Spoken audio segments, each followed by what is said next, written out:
Assalamualaikum warahmatullahi wabarakatuh. Alhamdulillah wassalatu wassalamu ala Rasulillah wa ala alihi wa ashabihi wa man walah. Wala hawla wala quwwata illa billah. Ma'asyiral muslimin, para pemirsa yang dimuliakan Allah Subhanahu wa taala. Alhamdulillah, kita bersyukur kepada Allah Subhanahu wa taala pada kesempatan kali ini kita kembali diberikan kesempatan oleh Allah Subhanahu wa taala untuk melanjutkan apa yang kita persiapkan di dalam menyambut bulan Ramadan. Kita membutuhkan bekal di dalam menyambut datangnya bulan Ramadan tersebut. Dan bekal terbaik dan paling utama yang kita siapkan adalah bekal tentang ilmu. Dan insya Allah pada majlis kita kali ini kita akan mengambil faedah-faedah ilmu dari kitab Bulughul Maram yang telah disyarah oleh Fadilatul Syekh Muhammad bin Shalih Al-Utsaimin dalam kitab beliau Fathul Jalali wal Ikram. Sehingga kita menamakan majlis kita kali ini dengan bekal Ramadan dari kitab Bulughul Maram. Baiklah para pemirsa yang dimuliakan Allah Subhanahu wa taala, pada kesempatan yang lalu sudah kita sampaikan tentang larangan dari Rasulullah Shallallahu alaihi wasallam untuk mendahului Ramadan dengan puasa 1 atau 2 hari sebelumnya. Nah, pada kesempatan kali ini, insya Allah kita akan melanjutkan kepada hadis yang kedua yang disampaikan oleh Al-Imam Al-Hafidh Ibnu Hajar Al-Asqalani dalam kitab beliau Bulughul Maram dalam pembahasan tentang puasa ini. Baiklah, langsung saja kita baca apa yang disampaikan oleh Al-Imam Al-Hafidh Ibnu Hajar Al-Asqalani rahimahullah ta'ala. Qala Al-Imam Al-Hafidh Ibnu Hajar Al-Asqalani rahimahullah ta'ala, wa an Ammar ibn Yasir radhiyallahu anhu qala man shoma al-yawma alladhi yushakku fihi faqad 'asa Abul Qasim sallallahu alaihi wasallam. Dzakarahul Bukhari ta'liqan wa wasalahu al-khamsah wa sahhahu Ibnu Khuzaimah wa Ibnu Hibban. Yang maknanya bahwasanya dari sahabat Ammar ibn Yasir, semoga Allah meridhoinya, beliau berkata, barang siapa yang berpuasa pada hari yang diragukan di dalamnya untuk berpuasa, maka sungguh dia telah bermaksiat kepada Abul Qasim sallallahu alaihi wasallam. Disebutkan oleh Imam Bukhari secara mu'allaq dan kemudian disampaikan oleh imam yang 5 secara mausul dan disahihkan oleh Ibnu Khuzaimah dan juga Ibnu Hibban.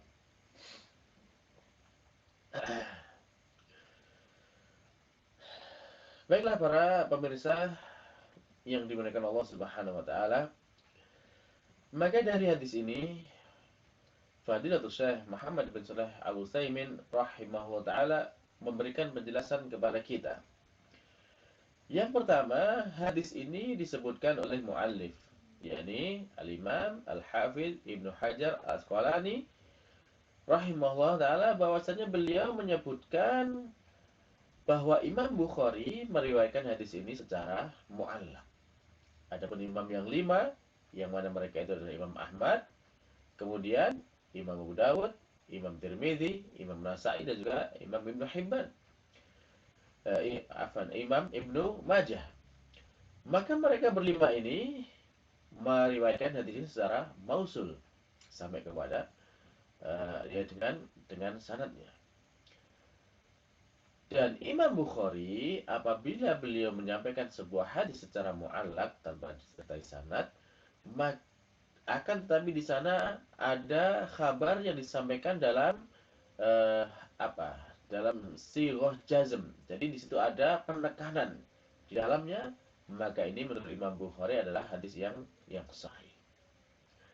Baiklah, jadi itu tadi yang pertama, bahwasanya meskipun Imam Bukhari menyampaikan di sini secara mu'allaq tanpa disertai sanad ya, maka hadis ini karena mengandung ada unsur penekanan di dalamnya, maka ini menurut Imam Bukhari adalah sebuah hadis yang sahih.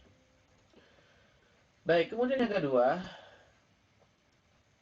bahwasanya hadis ini apakah dihukumi sebagai hadis yang marfu, yakni hukumnya terangkat sampai kepada Nabi Muhammad SAW, ataukah sebagai hadis yang mauquf, yang mana itu terhenti sampai di sahabat saja? Maka jawabannya bahwasanya hadis ini adalah marfu secara hukum. Jadi secara hukum bahwasanya hadis ini sampai kepada Rasulullah SAW, akan tapi bukan marfu secara sharih atau secara jelas dalam nasnya. Karena hadis yang marfu secara sharih di dalam nasnya jelas bahwasanya itu adalah hadis yang marfu, maka di sana itu langsung dinisbatkan kepada Rasulullah Shallallahu Alaihi Wasallam. Misalkan dikatakan qala Rasulullah, Rasulullah bersabda, atau fa'ala Rasulullah, Rasulullah berbuat yang demikian dan demikian. Atau juga bahwasanya fu'ila kadza bihadratihi, ada orang yang mengerjakan yang demikian sementara di situ ada Rasulullah Shallallahu Alaihi Wasallam. Maka yang seperti ini adalah hukumnya marfu secara sharih, secara jelas bahwasanya ini adalah hukumnya.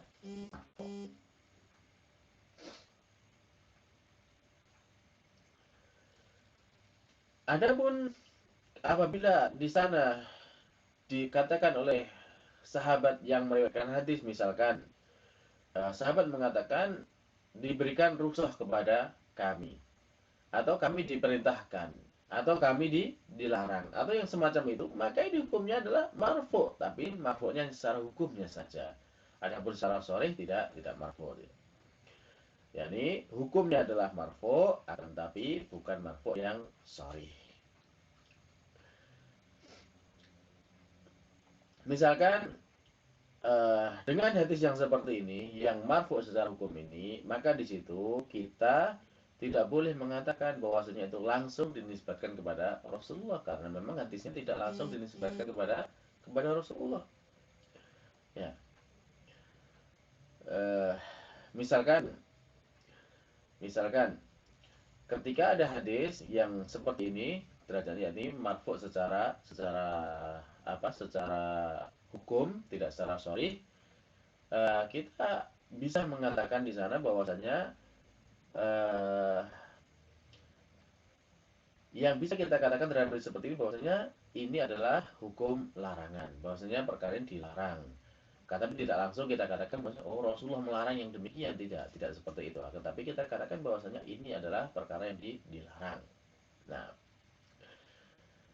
ya, yang demikian itu karena para sahabat apabila mereka mengatakan bahwasanya ini adalah sebuah perbuatan maksiat, ya maknanya bahwasanya mereka faham bahwasanya Rasulullah SAW itu melarang dari perbuatan yang seperti itu. Ya, ya sama saja apakah itu dalam bentuk larangan ataukah dalam bentuk penyebutan hukuman-hukuman atau ancaman-ancaman terhadap perbuatan yang seperti itu ataupun yang lainnya, maka itu bisa difahami oleh para sahabat bahwasanya itu adalah perbuatan yang dilarang oleh Nabi Muhammad Shallallahu Alaihi Wasallam. Akan tetapi sebagai bentuk penjagaan diri kita, kita tidak langsung mengatakan oh Rasulullah melarang yang demikian, oh tidak. Tetapi kita katakan sebagaimana tadi bahwasanya ini adalah perbuatan yang dilarang, ya, seperti itu. Baik.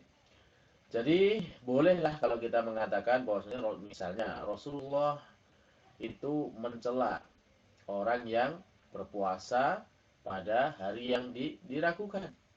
Ya, karena celaan daripada Rasulullah SAW itu, ya memang Rasulullah mencela, akan tapi belum tentu bahwasanya itu adalah sebuah larangan dari Nabi Shallallahu Alaihi Wasallam.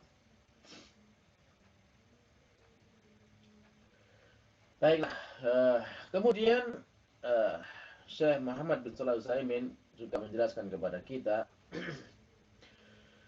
dalam lafaz hadis man shoma al-yaum alladzi yushaku fi, yaitu barang siapa yang berpuasa pada hari yang diragukan di dalamnya untuk berpuasa, maka kemudian beliau menyatakan kepada kita apa itu, hari yang diragukan tersebut itu apa? Hari yang diragukan itu sebenarnya hari apa?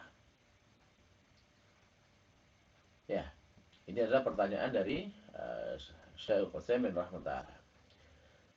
Maka jawabannya, apakah hari yang diragukan ini adalah hari yang tidak diketahui apakah dia termasuk dari bulan Sya'ban, akhir Sya'ban, ataukah dia termasuk hari pertama di bulan Ramadan.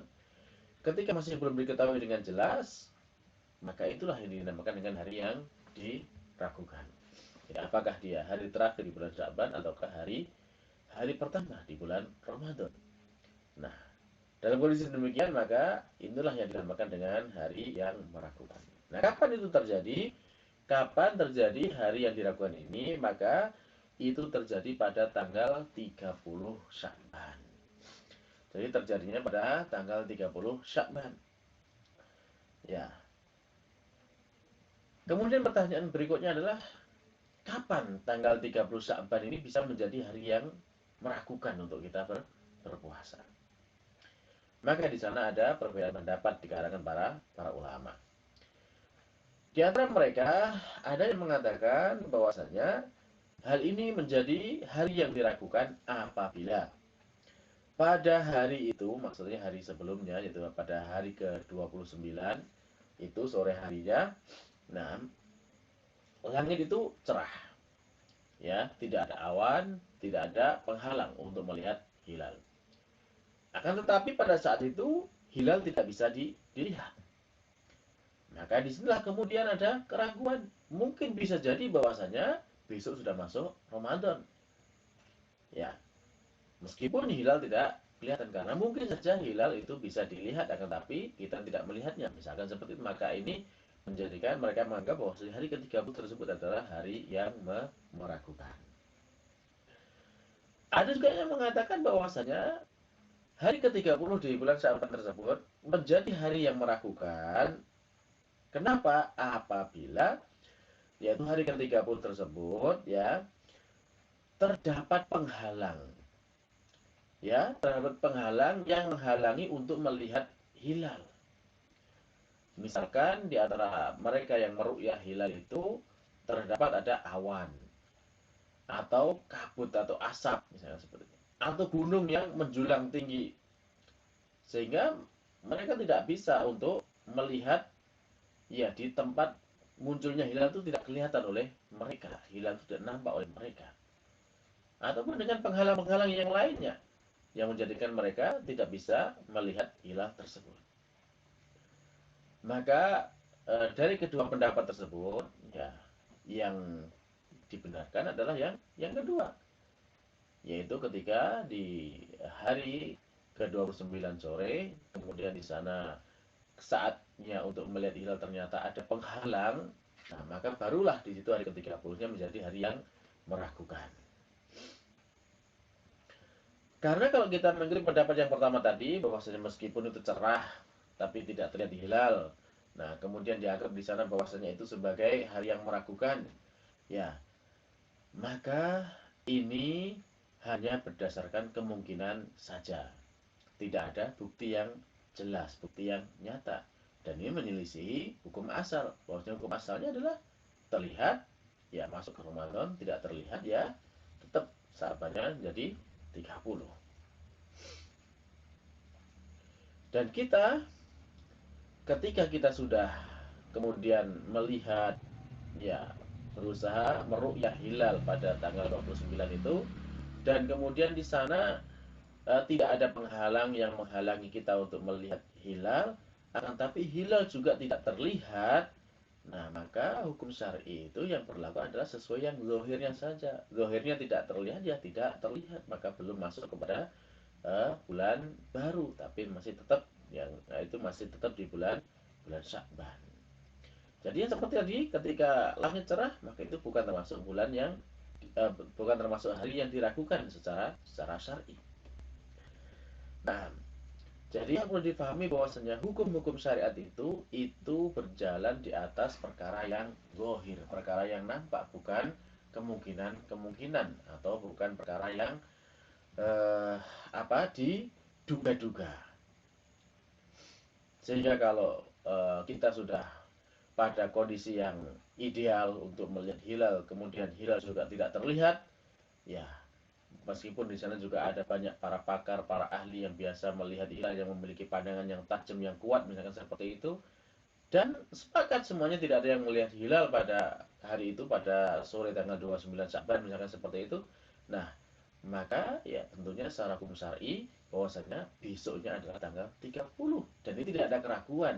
Maka ini bukanlah dimaksud tanggal 30 termasuk hari yang diragukan, tidak. Tetapi ini adalah hari yang jelas. Ini adalah pendapat yang sahih menurut Syekh Muhammad bin Shalih Al-Utsaimin. Baik, berikutnya. Adapun orang-orang yang mengatakan bahwasanya hari yang meragukan itu adalah hari yang ke-30 di bulan Sya'ban. Apabila langit itu cerah, maka mereka mengatakan bahwasanya jadi maksudnya ada yang mengatakan bahwasanya tanggal 30 Sya'ban itu sebagai hari yang meragukan apabila langitnya cerah. Dan apabila langitnya itu misalkan terhalang dengan mendung ataupun asap kabut ataupun yang lainnya, maka kemudian tanggal 30-nya itu sudah dikatakan wajib masuk tanggal 1 Ramadan. Nah, ini menurut sebagian dari para ulama mengatakan demikian. Nah, maka bagaimana yang demikian ini?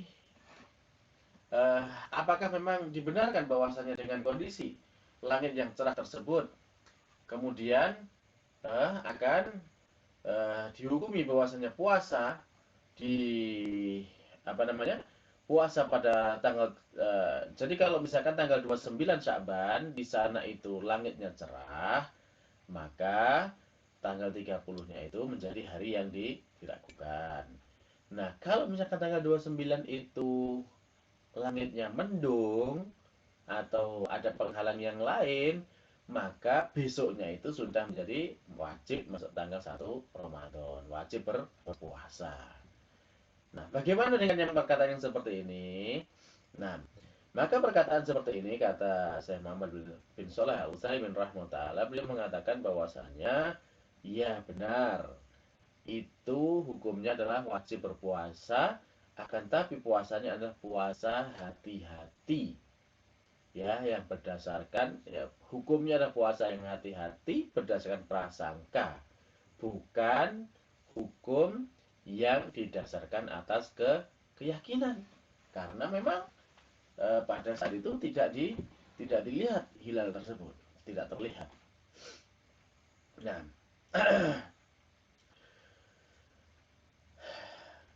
coba sekarang kita perhatikan kepada alasan terhadap penggunaan hukum yang didasarkan atas prasangka ini.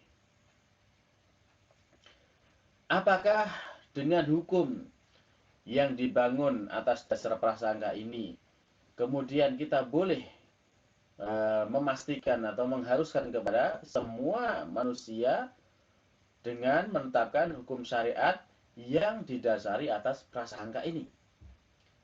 Maka jawabannya adalah tidak. Tidak boleh kita menetapkan hukum berdasarkan prasangka. Karena hukum itu, karena prasangka itu ya bisa hilang ketika ada sebabnya. Dan sebabnya kalau dalam kasus ini adalah terlihatnya hilal. Ya itu adalah perkara yang jelas. Kalau misalkan kita mengatakan bahwasanya ya ini kan sebagai bentuk kehati-hatian, ya. Maka yang benar bagaimana?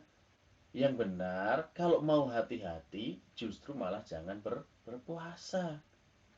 Daripada hari yang diragukan tersebut, kalau mau hati-hati misalkan ya kita kan ragu ini sudah masuk 1 Ramadan ataukah masih 30 Sya'ban.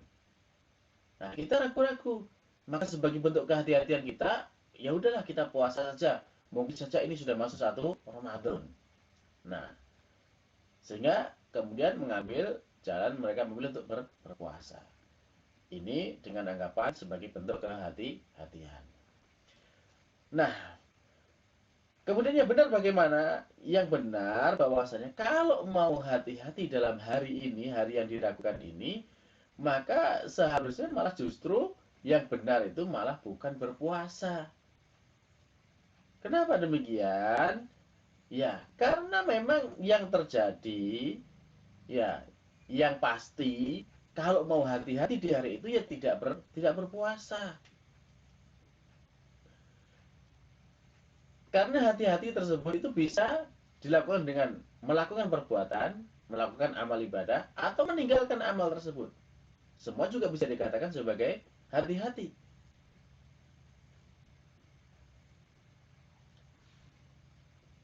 Tapi misalkan seperti ini. Ya, ini tambahan dari saya untuk memperjelas masalah. Dalam kasus ini, ada orang yang mengatakan bahwasanya dia dengan berpuasa pada tanggal 30 Sya'ban itu dengan alasan hati-hati apakah ini sudah masuk satu Ramadan ataukah belum. Nah, sebenarnya yang lebih benar, yang lebih tepat bahwasanya kalau mau hati-hati bukan berpuasa, tapi justru malah kalau mau hati-hati adalah kita malah tidak berpuasa pada hari itu karena hari itu masih hari yang diragukan. Sehingga kemudian di sana ada sebuah kaidah yang disampaikan oleh Syekh Utsaimin bahwasanya bahwasanya hati-hati itu bukanlah dengan mengikuti yang paling berat atau yang paling susah, tidaklah demikian. Akan tapi yang dinamakan hati-hati itu adalah mengikuti apa yang paling dekat kepada syariat. Maka itulah namanya hati-hati. Jadi bukan semata-mata kalau misalkan orang itu beramalnya paling kuat, paling banyak, itulah yang dikatakan dengan orang yang hati-hati. Ya tidak. Tapi yang hati-hati yang benar itu adalah kita kalau beramal yang paling sesuai atau paling dekat dengan syariat, maka itulah yang dinamakan dengan hati-hati yang dibenarkan. Nah, dan insya Allah nanti pada pembahasan hadis berikutnya ada hadis yang membatalkan tentang sikap kehati-hatian yang dilakukan oleh orang-orang yang justru memilih berpuasa pada tanggal 30 Sya'ban apabila itu menjadi hari yang meragukan. Insya Allah nanti kita akan sampai di hadis yang tersebut. Jadi kesimpulannya bahwasanya hari yang diragukan untuk berpuasa itu adalah hari ke-30 di bulan Sya'ban. Nah, dan ini menjadi hari yang diragukan apabila pada hari ke-29 saat 29 sore saat melihat ru'yah hilal Ramadan, di sana terjadi penghalang, ada penghalang yang menghalangi terlihatnya hilal, misalkan seperti adanya awan ataukah adanya kabut ataukah adanya gunung yang menjulang, yang itu semuanya menjadi penghalang untuk bisa terlihatnya hilal pada tanggal 29 tersebut. Nah, ya insya Allah mudah-mudahan jelas ya apa yang menjadi hari yang diragukan tersebut. Baiklah, kemudian Syekh Muhammad bin Shalih Al-Utsaimin rahimahullah juga melanjutkan di dalam sabda Nabi, beliau bersabda faqad asa Abul Qasim, ya maka sungguh dia telah bermaksiat kepada Abul Qasim. Nah, di sini kata maksiat itu maknanya adalah menyelisihi perintah. Jadi tidak menjalankan perintah. Sehingga orang yang meninggalkan kewajiban, ya dia bermaksiat. Orang yang mengerjakan perkara yang diharamkan, ya dia bermaksiat. Adapun jika dikatakan dalam bentuk yang berdampingan antara taat dan maksiat, maka di sini kemudian maknanya menjadi terpisah. Yaitu ketika yang namanya taat itu adalah mengerjakan perintah, dengan maksiat itu adalah maksiat adalah mengerjakan larangan. Nah, itu kalau digabungkan atau disandingkan. Nah, tapi ketika disebutkan secara mutlak salah satunya saja, misalkan maksiat saja, ya maka itu sudah mencakup ya meninggalkan kewajiban itu juga maksiat, yang mengerjakan larangan itu juga termasuk maksiat. Baik. Kemudian dari perkataan Amr bahwasanya beliau mengatakan Abul Qasim, maka ini adalah kunyah dari Nabi Muhammad SAW, nama panggilan dari Nabi kita Muhammad SAW. Beliau diberi nama panggilan dengan Abul Qasim karena memang beliau adalah Qasim. Ya, beliau adalah pembagi. Sebagaimana dalam sabda beliau sallallahu alaihi wasallam, beliau bersabda, "Inna ma'ana qasim." Ya, sungguhnya aku ini adalah pembagi. Wallahu mu'tin, dan Allah yang memberi. Nah, terkadang seseorang itu dipanggil dengan apa yang menjadi sifatnya. Di sini Nabi sebagai pembagi, ya maka dia dipanggil dengan sifat tersebut, yaitu Abul Qasim. Contohnya bagaimana? Contoh yang lain misalkan sebagaimana yang pernah dilakukan oleh Nabi SAW sendiri. Beliau memberi kunyah atau panggilan kepada sahabat Ali bin Abi Thalib dengan panggilan Abu Turab. Ya, bapaknya debu. Karena apa? Karena waktu dipanggil sama Nabi SAW di pipinya ada debu. Nah, demikian juga Nabi memberikan kunyah atau panggilan kepada sahabat Abu Hurairah. Ya, karena sahabat Abu Hurairah ini sering membawa kucing untuk dibawa oleh beliau. Maka kemudian Nabi memanggilnya dengan bapaknya kucing atau Abu Hurairah. Jadi demikianlah di antara nama kenapa Nabi diberi panggilan Abul Qasim. Nah, jadi kunyah tersebut, panggilan tersebut untuk Nabi Shallallahu Alaihi Wasallam itu memang eh, itu memang sebagaimana sifat dari Nabi Shallallahu Alaihi Wasallam sendiri, bahwasanya beliau adalah seorang pembagi yang membagi di antara manusia sesuai dengan apa yang Allah perintahkan kepada beliau. Oleh karenanya beliau bersabda bahwasanya ana qasim wallahu mu'ti, bahwasanya aku adalah pembagi dan Allah yang memberi. Bisa juga di sini dari nama kunyah tersebut, nama panggilan tersebut itu juga diambil dari nama putra beliau. Beliau memiliki seorang putra yang diberi nama Al-Qasim. Ya, beliau itu totalnya memiliki 3 putra dan 4 putri. Nah, salah satu putranya itu namanya adalah eh, namanya Qasim, sehingga beliau dipanggil dengan Abul Qasim. Taib. Dan semua putra-putri beliau ini wafat sebelum baginda kita Nabi Muhammad SAW wafat, kecuali hanya Fatimah saja. Dan Fatimah pun tidak lama wafatnya, menyusul beliau Shallallahu Alaihi Wasallam. Baiklah, para pemirsa yang dimuliakan Allah Subhanahu Wa Taala. Nah, kemudian setelah itu, ya kita bisa mengambil faedah-faedah hadis dari hadis ini yang disampaikan oleh Syekh Muhammad bin Shalih Al-Utsaimin. Yang pertama faedahnya bahwasanya hadis ini memberikan penjelasan kepada kita tentang haramnya puasa pada hari yang dilakukan. Karena sahabat Ammar di sana menekankan bahwasanya itu termasuk perbuatan maksiat. Dan hukum asal ketika ada perbuatan yang dikatakan sebagai perbuatan maksiat, ya maka dia adalah perbuatan yang haram, berdosa untuk dilakukan. Dan ini adalah pendapat yang rajih, pendapat yang benar. Ya, terutama ini ketika dikaitkan dengan hadis yang pertama yang kita sampaikan sebelumnya dari sahabat Abu Hurairah, yang mana di sana Rasulullah langsung bersabda, la taqaddamu Ramadhana bisaumi yaumin wala yaumin. Janganlah kalian mendahului Ramadan itu dengan puasa satu atau dua hari. Maka di dalam hadis ini bisa kita pahami mendahului puasa Ramadan dengan mendahului bulan Ramadan dengan puasa 2 hari, maka itu hukumnya adalah makruh sebagaimana kita jelaskan kemarin. Adapun mendahului Ramadan dengan puasa 1 hari, ya 1 hari sebelum Ramadan dengan didahului dengan puasa, maka itu dikatakan bukan sebagai hukum haram. Ya, dengan syarat bahwasanya hari yang ke-30 atau hari terakhir di bulan Syaban itu bukan termasuk hari yang diragukan. Jadi eh, maafkan, jadi ketika hari terakhir di bulan Syaban, hari terakhir di bulan Syaban itu di sana ketika itu menjadi hari yang diragukan, maka itu kalau kita justru memilih berpuasa, maka itu hukumnya adalah haram. Sebagaimana tadi yang sudah kita jelaskan.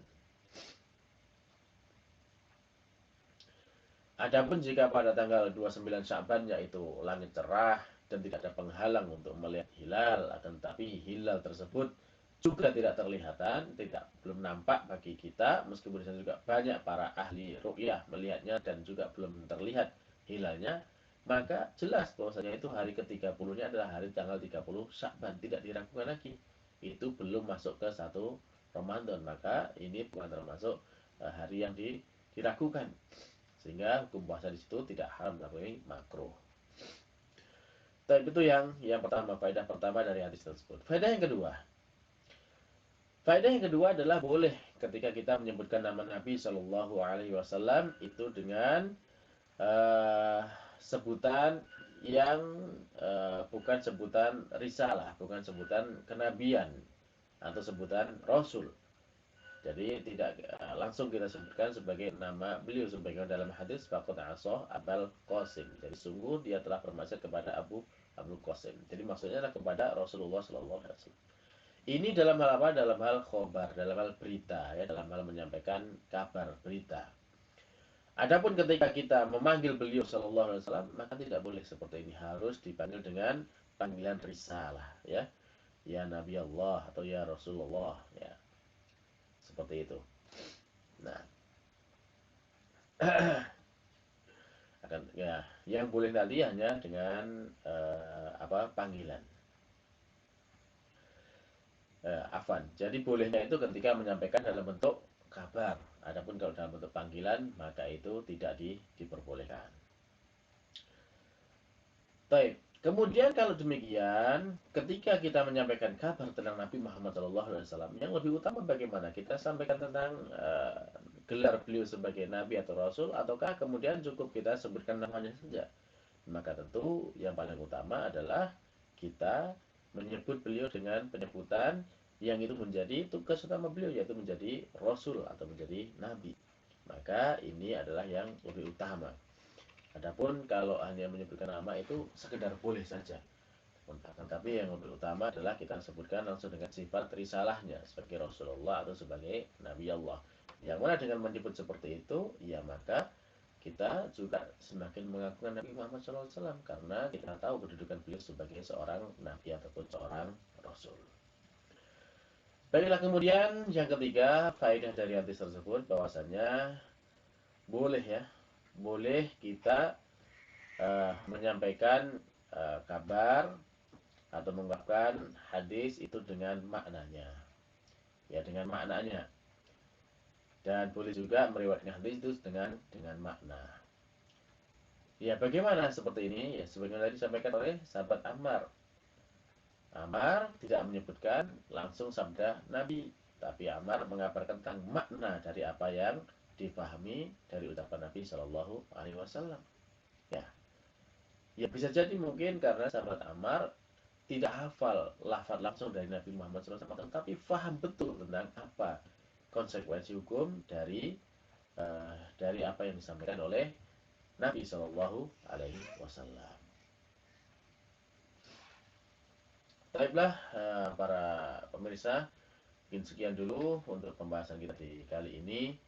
Ya, mudah-mudahan memberikan manfaat kepada kita semuanya. Kita cukupkan dengan doa kafaratul majelis. Ya, subhanakallahumma rabbana wa bihamdika asyhadu an la ilaha illa anta astaghfiruka wa atubu ilaik. Assalamualaikum warahmatullahi wabarakatuh.